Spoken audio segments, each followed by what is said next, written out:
sutura bi fi ñoom maam bàyyi woon jikko yu rafet ji ñu ràññee woon. Bonjour, ravi de vous retrouver chers téléspectateurs et téléspectatrices de Africa 7. Nous voilà partis pour un nouveau numéro 2, le Sénégalais est-il? Et le thème du jour aujourd'hui c'est le Sénégalais est-il hospitalier?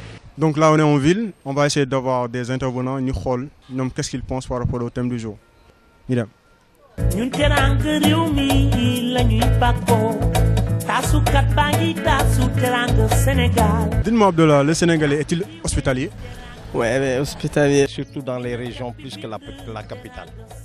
Et là où on est né, on a grandi dans les régions, c'est l'hospitalité qui fait gagner que le Sénégal a dépassé même notre pays, le Liban. Le Sénégal, sa richesse, c'est son peuple. Et c'est un peuple qui est accueillant, chaleureux. Déjà pour moi, nous les Marocains, on se sent déjà chez nous. Très hospitalier. Je trouve que même il est plus hospitalier que les pays où lui il part. En général, il est très hospitalier selon ses moyens quoi. Machallah teranga la jàmm la yéen alhamdulilah comme man c'est deuxième dëkk Maroc avant Maroc c'est Sénégal.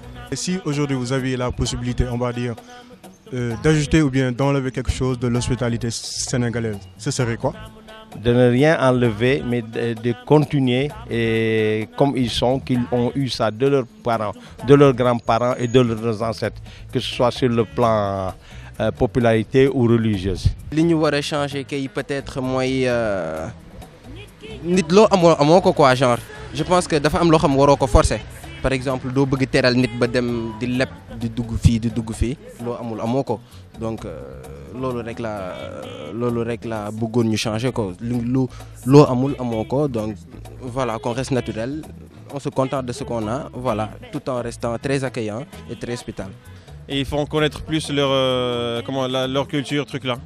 Parce que je pense que les Sénégalais ne vendent pas bien leur pays à l'étranger. Il n'y a pas une politique claire de tourisme ou pour faire bien connaître mieux le Sénégal.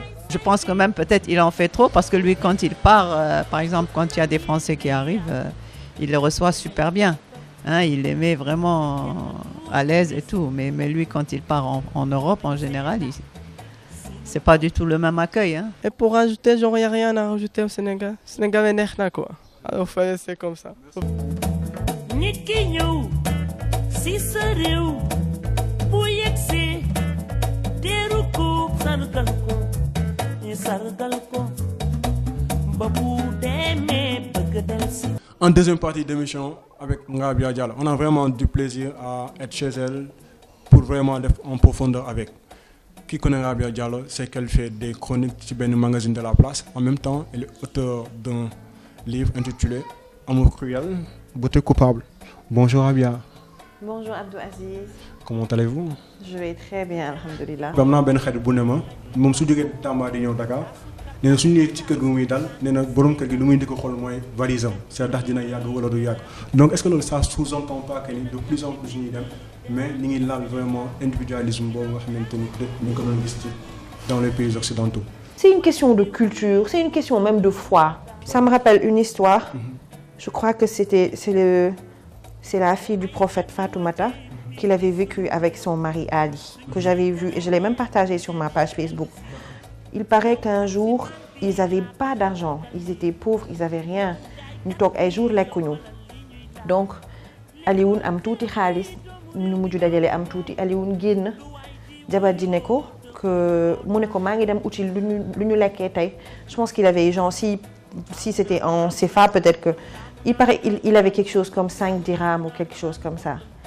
Léegi bu mu demee muy dox ci mbedd bi dégg naa mu tase ak kenn kooku ne ko dafa am benn problème je crois mu jël xaalis bu mu am yépp jox ko kooku bu mu ko joxee muy ñibbi je crois que bu muy ñibbi mu tase ak kenn kooku ne ko est-ce que bëgg nga jënd mu yor benn chameau daal ne ko est-ce que bëgg nga jënd sama chameau bi mu ne ko man yoruma xaalis mu ne ko waa léegi da ngay ñëw ma lebal la sama chameau bi genre à 100 000 francs CFA léegi su ma la ko lebalee heure boo amee rek nga fay ma mu ne ko d'accord donc mu jël chameau bi di dox di ñibbi tase ak beneen paa kooku ne ko yow sa chameau bi de neex na ma doo ma ko jaay mu ne ko ñaata mu ne ko Jean jaay ma ko 300 000 kooku jël chameau bi Alioune jël chameau bi jaay ko kooku à ce prix là bu muy ñibbi après il a eu une révélation où le prophète je me rappelle plus trop comment ça s'est passé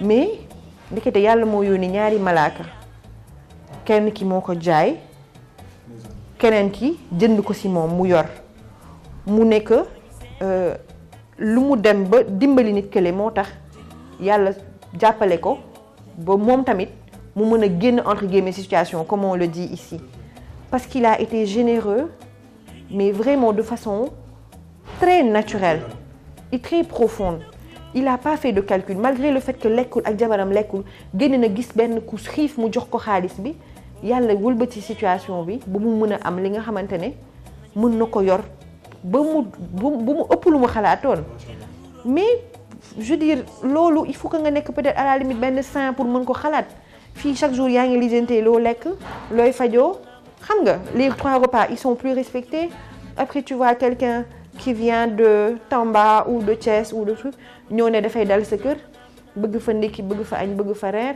di consommer courant di consommer ndox xam nga te yow xamoo sax peut-être à la limite nooy jëndee mburu suba teel je veux dire si on essaie toujours de se mettre à la place des autres voilà il faut vraiment après yow nga nekk peut-être de l'ancienne école wala nga gëm yàlla dëgg wala nga sa xol taal yi dëgg wala nga généreux dëgg pour mën accepter loolu sans vraiment benn arrière-pensée nga ne de toute façon yàlla baax na. La plupart m'ont dit que l'hospitalité sénégalaise existe certes mais c'est de l'intérêt qui se cache derrière sénégalais su baaxee ak yow c'est parce que quelque part yaakaar na ni mën na jël dara si yow mais quel est ton point de vue par rapport à ça?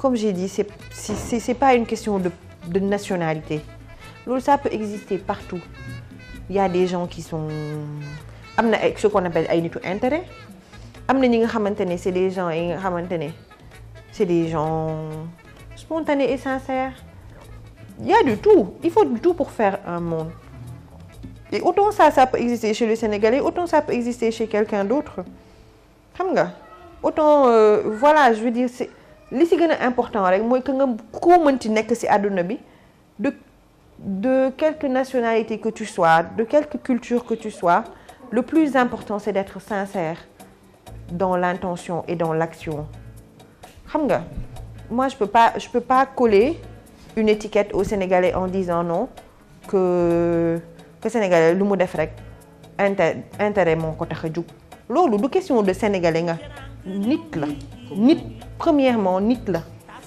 et comme j'ai dit tout dépend de la personnalité de chacun tout dépend aussi de la culture de chacun et de l'éducation de chacun am na ñi nga xamante ne dañ leen di jàngal ngor goree ba dee xam nga lu ma la wax lu mënti lu mu mënti demee da nga war a gore xam nga et gore c'est quand tu dois le traduire en français c'est la noblesse de caractère xam nga lu ma la wax noblesse su jikko.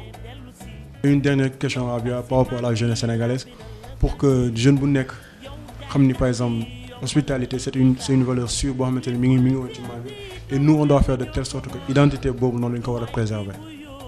Quel serait vraiment ton message par rapport à ça? Mon message serait que quoi qu'on puisse je veux dire de n'importe quelle façon qu'on puisse s'ouvrir au monde même si on est des jeunes swaggers si on est des Facebookers à fond des tweetos comme xaw ma sax naka la ñuy waxee je pense c'est des tweetos xaw ma Instagrammeurs tout ce qu'on veut on est ouvert au monde kenn mënuñu ko on peut pas le nier mais même si tu es ouvert au monde il faudrait pas que tu oublies d'où tu viens parce que comme on dit ku wàcc sa ànd boo dem fekk fa borom n'est-ce pas ça veut dire quoi ça veut dire que si aujourd'hui toi tu ne t'identifies pas à ce que tu es vraiment et tu ne le revendiques pas même si tu vas ailleurs tu trouveras d'autres gens à qui cette culture appartient tu vois et que tu ne pourras jamais être eux tu vois soo nekkee kayman nekk ci biir ndox fii ba suba du tax nga nekk garab wala c'est le contraire garab boo nekkee ci biir ndox fii ba suba du tax nga nekk caïman. On est un pays de croyants, on est un pays de pratiquants. Autant on a des chrétiens dans ce pays, autant on a des musulmans, autant vraiment on est un pays où on croit énormément en Dieu. Et je veux dire, les religions sont des dogmes. Et dans ces religions-là, il y a des choses qui c'est des basiques. Même si vous avez def lu la neex et tout, mais am na yi nga xamantene dang ko wara dundu parce que c'est ce qui fait c'est les règles de vivre ensemble en fait. Et pour en revenir à ce sujet précis, la teranga sénégalaise est une chose qui nous appartient à nous et on en est fiers.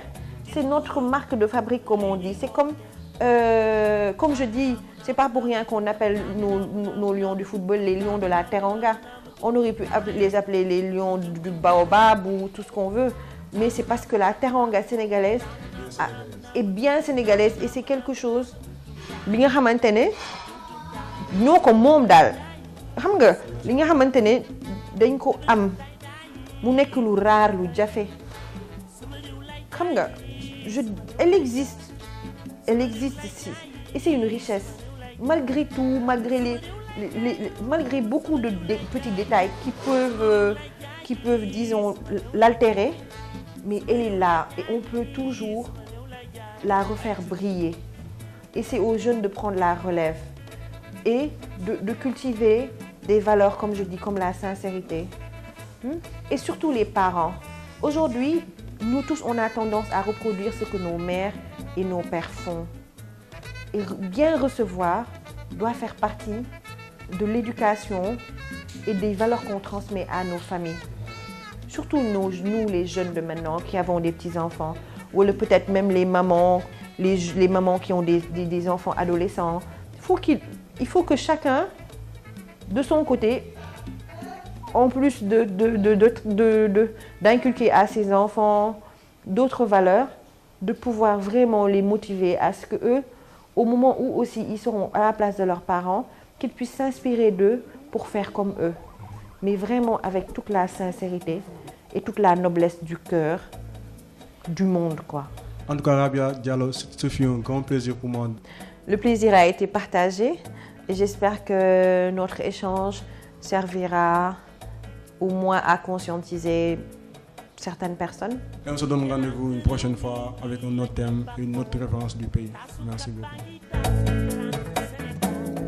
ñun teranga réew mi lañuy bàkkoo taasukat baa ngi taas ana sutura bi fi ñoom maam bàyyi woon jikko yu rafet ji ñu ràññee woon